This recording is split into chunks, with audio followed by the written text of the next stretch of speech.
man divided between passion and purpose. A woman destined for legacy. When Prudence... Every Queen of Sheba has been and remains a virgin until they choose a king to share the throne.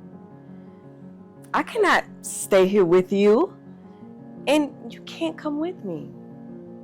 And so, I remain as I am. meets passion. Makita, you are the light of life for me. Every part of me desires to be with you. But I will make this pact with you. If you promise not to take anything from me, then I will also comply.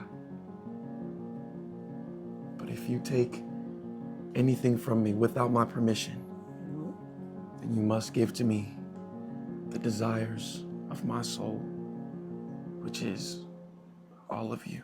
Live on stage, November 8th, 2025. The play, Prudence and Passion, the love story of Solomon and the Queen of Sheba.